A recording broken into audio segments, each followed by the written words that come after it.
Hello, Internet. We are on our way to meet Jesse F. Keeler from Death from Above. She's just a little loose. Yeah. The weather is absolute shit right now. And we got this ride last minute, so special thanks to Isaac for this.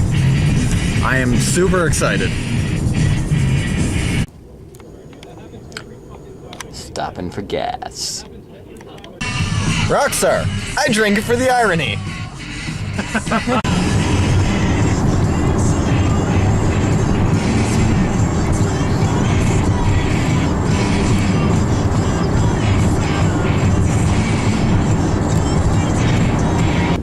Okay, we have arrived at the Best Western Inn and Mariposa Conference Center, which is where this is taking place. I have one, dude. Wow. I am nerding out so hard right now. I'm kidding. I love that thing. It is so cool. It doesn't help that it Where's glows. Larry gonna go? Where's Larry? Wherever he wants to, he's the boss man. What are you gonna say? Oh, you finally got a bridge on it. You can't nerd out. And I remember hearing you sent me what you were doing, and I went, this is great. This is fantastic. And what's interesting is, Jesse and I, we were just talking about this at supper. My generation, and I'm not quite as old as you think, but I mean, my generation had, if we wanted to listen to a wide array of music that wasn't on the radio, we had to find somebody that sold certain types of records, the import records and stuff like that. Your generation had the start in different parts of MTV and everything else, and the internet too as well. You guys are lucky. You can plug in and just go boop, boop, boop, Persian music, boop, boop, boop, Japanese music, boop, boop, boop.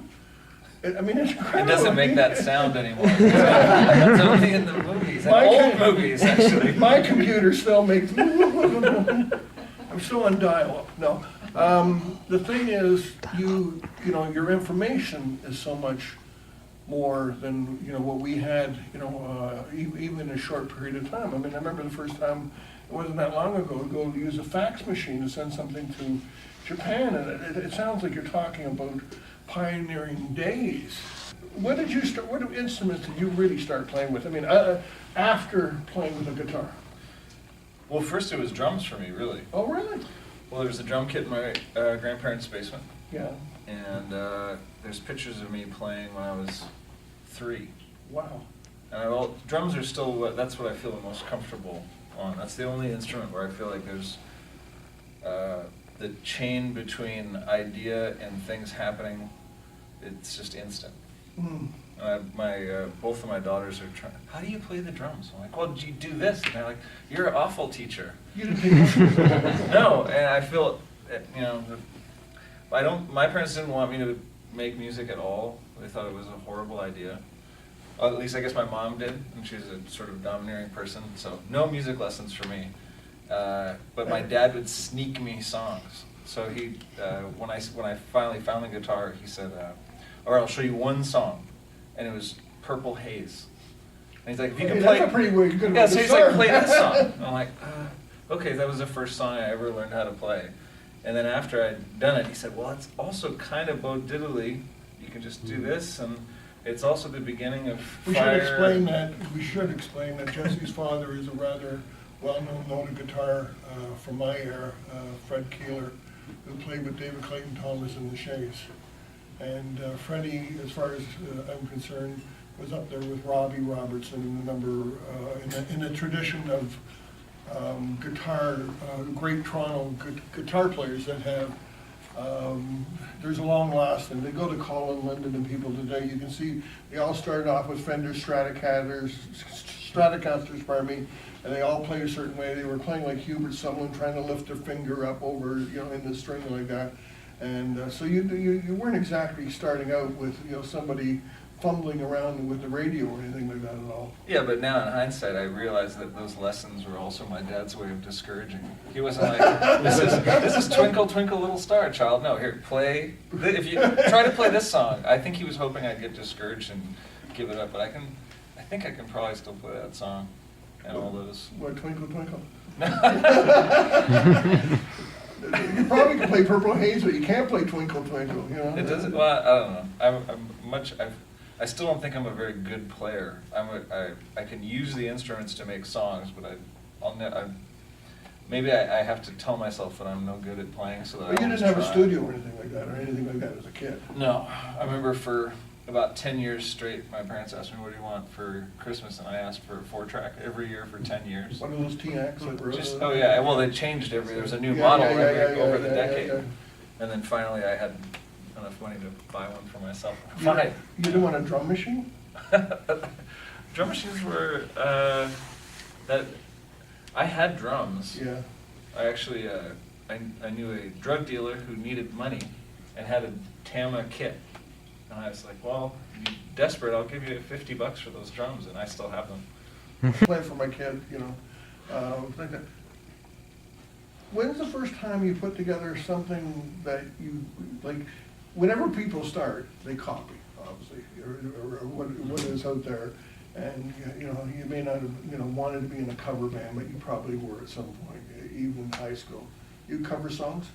Yeah, well, what happened for me was once I started playing guitar, I played by myself.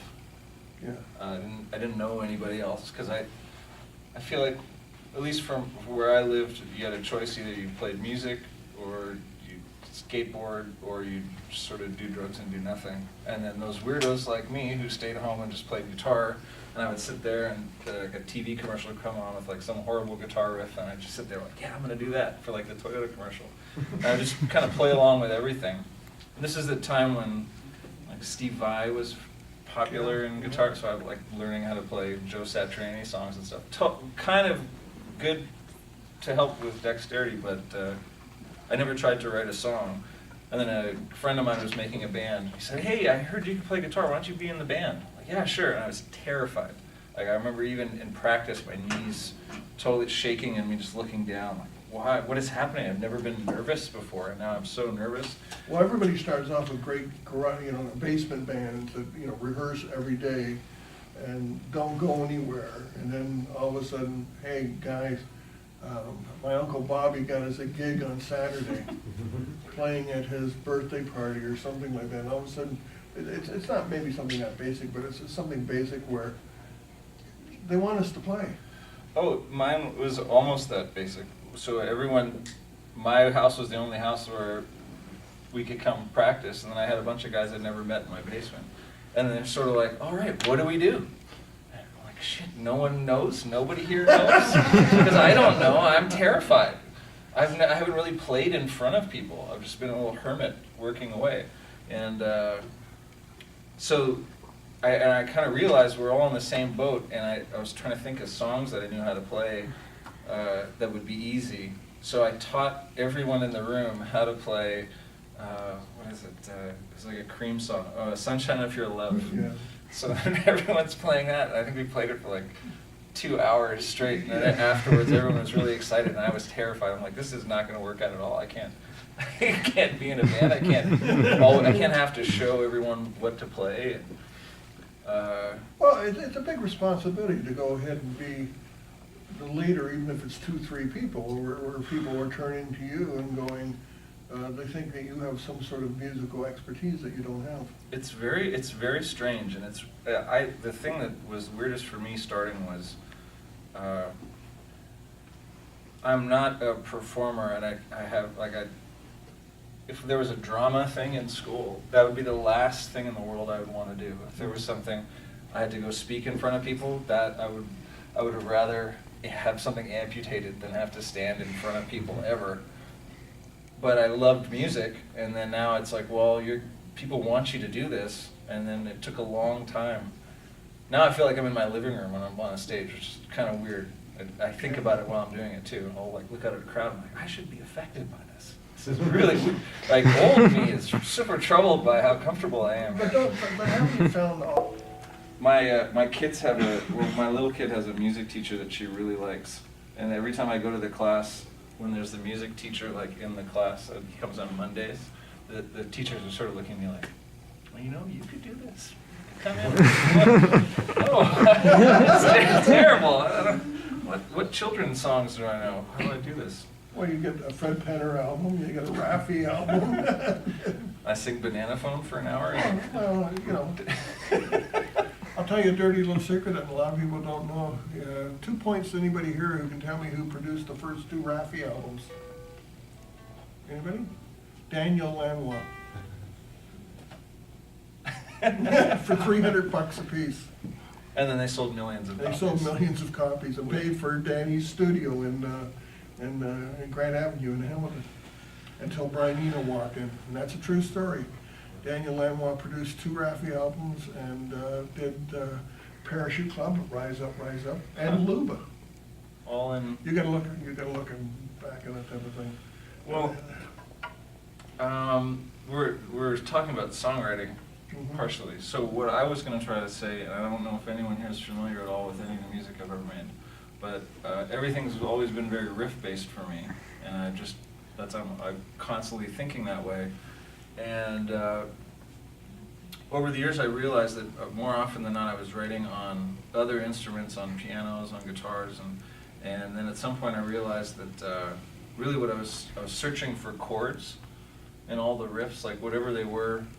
I've sort of started to let it out a bit, but like I don't even know if I needed to bring the bass, but I have. Do you know a song I have called Government Trash? It's like a ridiculous song, but on the mandolin it sounds more like Elliott Smith.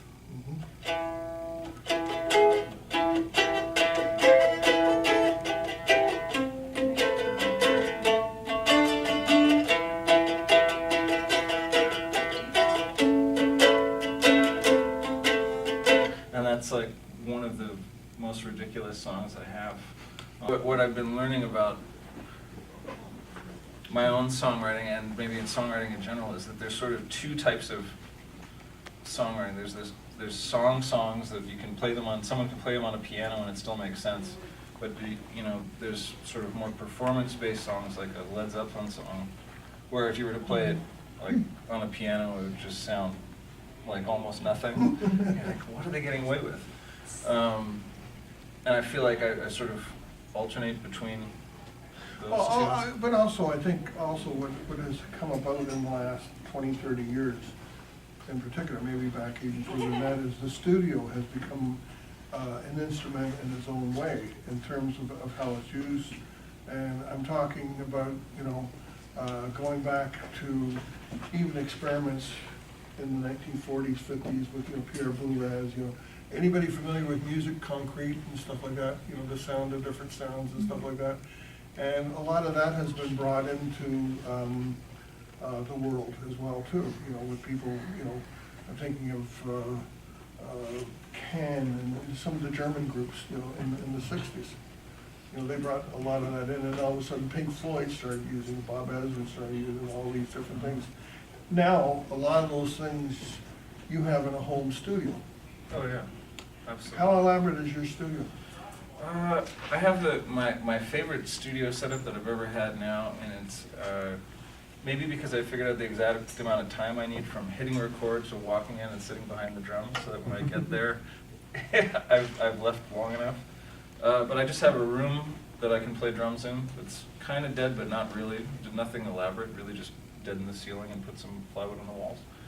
And then everything else, I have some hardware, some good mics, and then it's just on a Pro Tools on a laptop, and I can write like that constantly. And I usually get up in the morning and go and just start making something. You come into a blank space, okay, and I'm not saying a blank piece of paper, blank space. When do you start? Do you just start fooling around with something?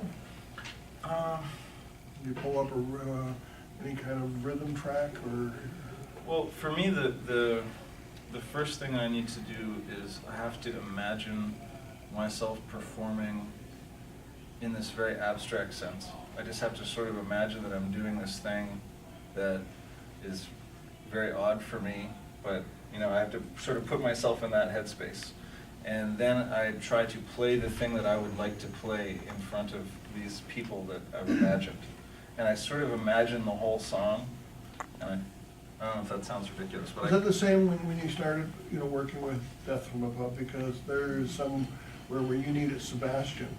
Oh, yeah. You needed The holes are very apparent when you're imagining. It's like turning around in my mind, where's the singer?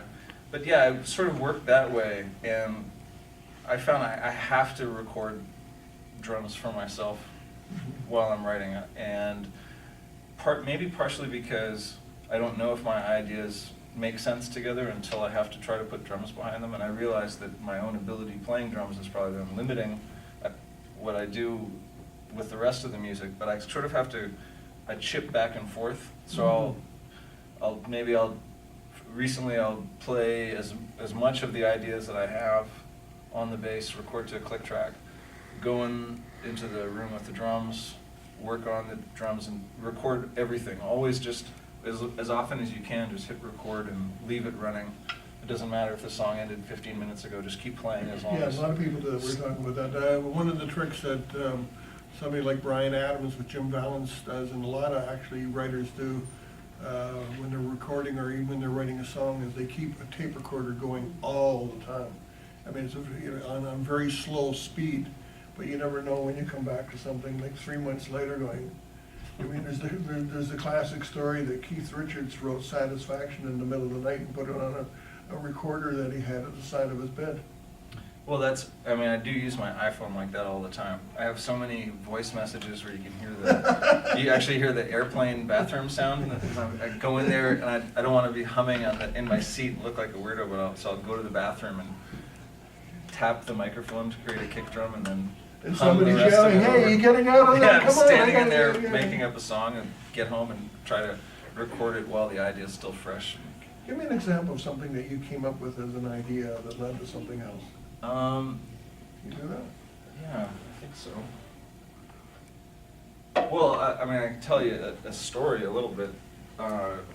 We had a song called Romantic Rights, which I made up on a computer with no bass or any instruments. And actually, just to double back about the music business, so in the very early days, someone from Capitol Records found our demo and said, hey, I'd love to help you guys.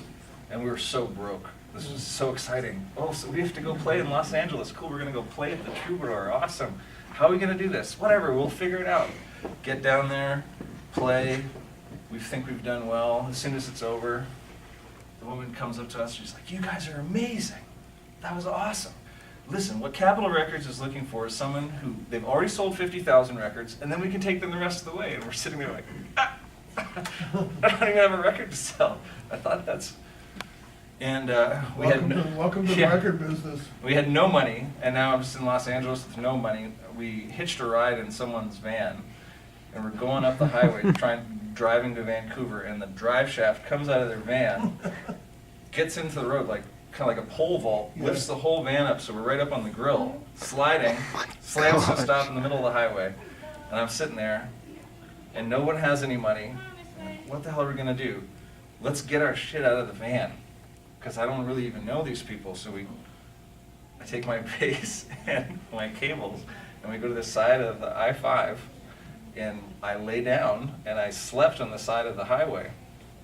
And while apparently someone walks to a gas station to call someone to try to get us, and in my boredom, I'm like, I should just play the bass on the side of the highway. I'm pretty much a homeless person now. We spent all our money to get down here, and I don't have 50,000 records sold, so nothing's going to happen. And also, I had no idea. I thought it's like they were just going to give us a check or something. Yeah, the whiskey's not calling. And so I started playing this song, this riff that I had made up in just like, just screwing around the computer making dance music. Oh, what was that?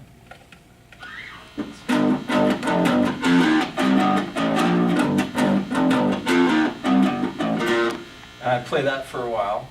I can see the cars going by. Yeah, so the highway's happening. I'm like, this is pretty cool. And then I thought, I need another part. It needs to change somewhere. And I went,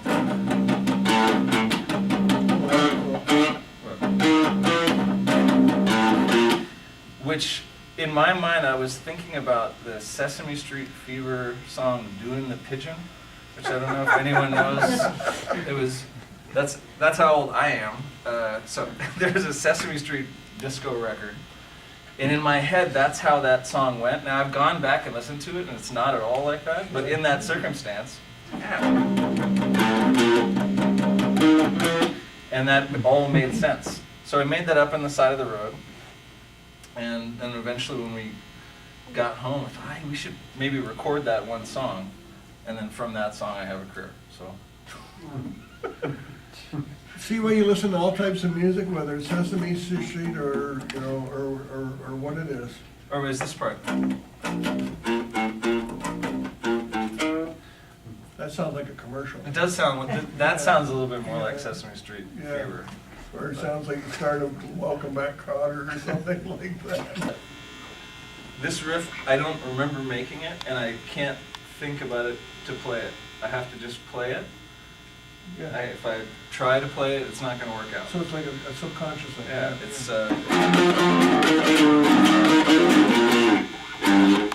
So I'm thinking now.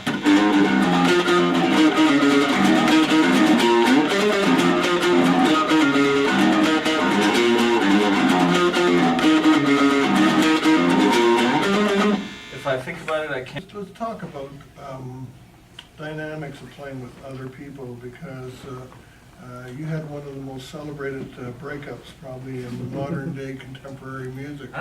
With Death from Above. With Sebastian, you guys broke up, and somehow the band continued without the two of you. It's just, I mean, it's very strange, because the band's popularity seemed to evolve until you finally noticed in 2010, wow, we got an anniversary coming up here, and you all of a sudden started playing the odd show in 2011, and all of a sudden, how difficult is it to keep dynamics? You've got something, and you've got somebody else in the other room with you going, that is the stupidest idea I've ever heard. Well, It could be the producer too, by the way, but it's usually the band, the other guy. well, somebody told me that all bands are essentially two people. Doesn't matter how many. That's true. Doesn't matter how many Absolutely. people are in the band, because Well, in the end, it's going to end up being two personalities. Yeah, deciding. it's always the guitar player and the singer. And Yeah. the drummer and the bass don't count, the rhythm and play, he doesn't even have to show up. Yeah, so I'm sort of in an inverted situation there. It's very hard to be in a two-person band, but I think I seem to gravitate towards it because that's all I've got. That's twice now. Yeah, it's very strange. It's weird actually when I'm in a room with both people. I sort of feel like You're cheating? I'm cheating. It's like, well, I don't want to be too excited about what's happening over here. I still love you, but. You still have a jealousy going back, why did you give that to Mastercraft, man? Actually, we should have kept that for us. I have to say things like that. I have to Yeah. say, look, my attention's not divided. My brain's very compartmentalized. I'm not. I mean, bet you it's tell that to somewhat all the true. groups. Yeah. No, there's nobody like you there. The dynamics change, I don't want to get too much into the thing with Sebastian of who said what, where, whatever have you, but essentially, you had been working in the studio. He came in and started dividing stuff up with you and taking over the vocal parts and stuff like that. But I always looked at the very beginning as it was sort of your project, and then it grew into something else. Did the dynamics change as your popularity changed? And I'm thinking a lot of bands like that, like for example, the Rolling Stones originally was not Mick Jagger's band with Keith Richards. It was never that at all. It was Brian Jones's band, but because he couldn't write, he lost the band, Well, I was just going to say that being in a two-person band is very hard because both of you have to do everything. It's not like, you don't. I haven't seen the bass player and drummer from Oasis or Blur. I'm just pulling names out of that. Interviewed very often. Those guys get to stay home. And what they do, maybe they're raging heroin addicts. I have no idea, and no one will tell us anyway. That's not that interesting. Oh, no one had to tell you, yeah. Yeah, but there's kind of no escape when there's just the two of you. Yeah. And for us, it was partially just spending a lot of time together. Too much time, really, the first time. He didn't have his driver's license, and we didn't have roadies, and so it was just me driving around the world. And him trying to stay awake, because I got to stay awake with you. I think my longest drive was 26 hours I did. And got off the stage, set up, played. And I don't want to I don't want to disparage that because there's something kind of awesome about it. It's nice to say afterwards. I feel like I survived a war. But You don't fly private. no, as a rule I don't, because I had a friend that flew private, and he chartered a plane. First time in his life he's made enough money, and he called me. He's like, "Yeah, I just chartered a plane, man. I'm gonna fly back to LA. It's gonna be awesome." I'm like, "I don't know. I'm pretty scared of flying anyway. That seems kind of scary. The plane's pretty small." He's like, "That'll be great." Anyways, the plane crashed, Oh, no. and he lived. And afterwards, I got a BlackBerry message from him that just said, "Fuck you." Well, Roger Daltrey owns a goldfish farm. I mean, each one of them, the problem with artists when they hit a certain level, they have so much money coming in, they don't want to be known as landlords of expensive hotels and apartments and slumlords somewhere, so they put their money into, interesting things, environmental things sometimes. I know a rapper that has a chain of laundromats in Queens. And they're completely unbranded, and nobody knows that It's it's not him. Chuck D. L. No, but it's just all laundromats, and that's his main source of income. Yeah. Wow. Is You can make coin one. laundry. Yeah, why not? Make one. Give us one more before, and then we're gonna take a break. There's an intermission? Yeah, well, you get pizza We too. get food. Really? Yeah. Oh, wow. Yay. Amazing. They didn't tell me Well, there's gonna be food. oh, you had asked. Yeah, This light is us red, Light Us please. Red. So this is an example of a song that sort of is me going back and forth between the mandolin, which is the smallest instrument that I have, and this thing. Where I realized that riffs, something that could be a riff was actually more of a song, and I realized that I was actually trying to write songs, not riffs. It's sort of like a weird coming out for me. But I didn't really want to be Tony Iommi. It sounds better.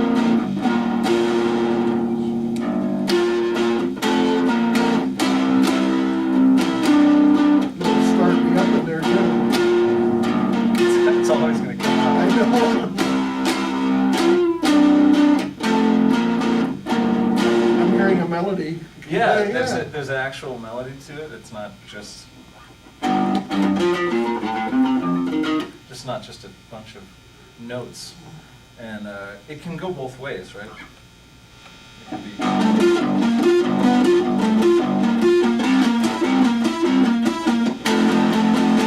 Or work better this way.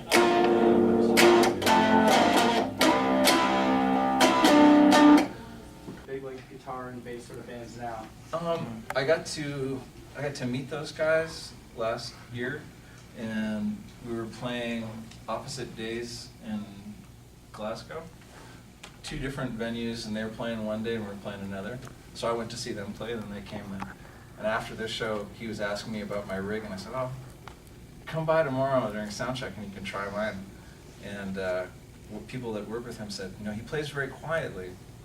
And I've heard you play quite loud. I'm like, "Yeah, I do." So he comes over, put the bass on, my tech filmed the whole thing. And I'm like, "Okay, go ahead, man, play." And he turns up the volume, plays one note, and he stood there like this. And he looks at me, he's like, "Fuck." He's like, you stand in front of this? I'm like, "Yeah, man, go play." And he kind of turns the volume way down.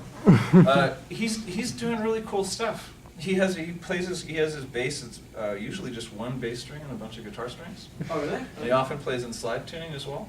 So it's a big ringing instrument at that point.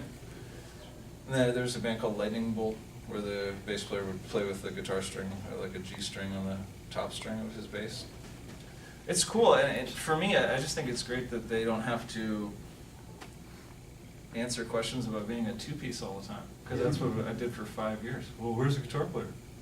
Where'd you guys get a guitar player? Okay, yeah, never heard He any said of it. he died. Yeah. The Spinal Tap, he blew up, Well, we'd play with bands, and the other bands would offer, "Do you guys want us to play guitar for you guys?" Even the AAS at some point, it's like, "I can play guitar for you guys." "Well, that's fine. Some other time." But embarrass you just for a second. So when I talk to music business people and I use information that Larry has given me, I refer to him as the Oracle. And so I'd be talking to somebody who's some massive person in the music business, and I would drop some weird bit of information about so-and-so being at a party. Like, how do you know that? You're in Toronto. I'm like, I know this guy, he's the Oracle. And like, how do you talk to the Oracle? I said, climb a mountain and he knows about the music business, and I come down, and it's been so funny because at certain points, so this guy Peter Paterno, who's my lawyer and Metallica's lawyer, and he's the guy that made Napster go away, which he's very embarrassed about. He would tell me things like that, and then I might say something that you'd said, like, he always has some weird old fact because I guess he's done enough. And I would say something, and at some point he said to me, when the fuck are you going to tell me who the Oracle is? I'm your lawyer. I won't tell anybody. So he does know who you are. And we questions for Jesse while you got him here. This is more a question for you, but we're in a starting rock band, me and him, and we have about an hour and a half worth of original content that's ready to go, but it's just, what do we do next? There's a lot of dispute whether we should be recording or whether we should be playing live or whether we should just keep working on it and trying to get it more tight. Is it just the two of you? It's four of us, but the other two couldn't make it because of the weather. Barry. Okay.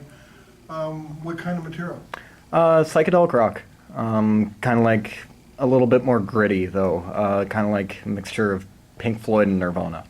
I would start playing at least locally, even at churches or somewhere where somebody can see you.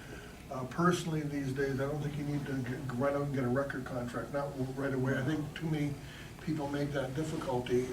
I would use the internet for what it is. I'm a big fan of YouTube postings. I really am, for younger bands. I can't tell you how many times I've gone up on YouTube and found something. I can tell you right now, every A&R guy I know trawls the internet. Oh yeah.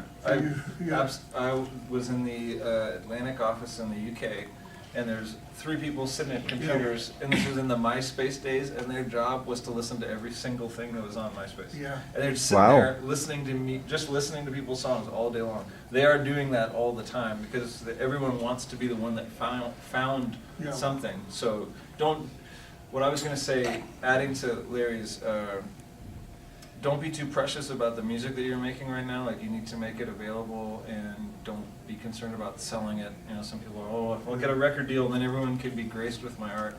Cool, but better to make it available, always keep making music. Don't ever stop writing more music. Oh yeah. It's always better to be prolific than... I mean, as much as you might laugh at a Justin Bieber or a Shawn Mendes, okay? They were discovered on the internet. And I'm sorry, if you saw the Justin Bieber thing in his high school that his mom put forward, I'm sorry, you could tell the kid had something. Shawn Mendes, the same thing. But I can't tell you how many bands, that I've seen. But I go off into tangents. Like, I go into weird ragamuffin bands mixed with Persian music or something like that. I'm a huge fan of Bhangra, which I just love. I know. Yeah, and you'd get more of a kick out of that. I love Bhangra music, and I will find some of the most obscure stuff. And then I got into the whole South African thing. One of the bands we really love as a band is Tea Party. We just saw them live back in October. They're amazing. Yeah. They're one of my favorite bands, absolutely. Well, Tea Party started out almost 15 years ago. Then he had time off. He had real problems. We were the youngest guys at the concert. It was kind of weird. The thing about it is, you can't be too. Jesse's absolutely right. You can't be too precious with your music. Not right now. Not right now. And the thing about it is, get it out, get it around to people. Use social media. You must all be on Twitter on some level and on other different things like that. And you'll be surprised how it will pass. I was flabbergasted by how fast your thing happened. I really, really was, because I wasn't quite following. I kind of was, because I know Jesse's family, and I knew obviously the lawyer that you got involved with, whatever have you. Then all of a sudden, he's playing what? They're doing their 4th tour. I talked to Chris Taylor or something like that, who you were working with, and all of a sudden, well, they're just on their 4th tour of Germany or something like that, and they're in Australia, and then every time when you were back in town, we kind of talked back and forth, and a lot of that was word of mouth. Word of mouth is the best. Oh yeah. If you like a Big record, time. if you like music, a piece of music, how many friends do you tell? Well, A lot of The difference in the old days was you told everybody at high school in your fraternity, which usually was 3 tables. Today, with social media, you tell 5,000 people. I'm just blown away right now. I just played a song for one of my musical heroes. Everybody tonight did amazing, and I've decided I'm going to give you each your own personal video. If you just YouTube your name, it's going to be there if I have your name. If not, please do message me and let me know who you are, because everybody tonight was amazing. And that was so informative. I know exactly what to do next with the band, so this has been amazing. Thank you to everybody who set this up, and everybody who played, and especially Jesse Keeler. That was huge for me. Like I said, he's like my number 2 influence to Justin Chancellor, and tonight has been a good night. I'm gonna enjoy some Arby's. Oh, one last thing. Friday's video is going to be a little bit different. It's not going to be music related at all. I'm going to try and do something a little bit more fun with a friend of mine. So that's probably all I'm going to say for now, and you're going to have to wait till Friday.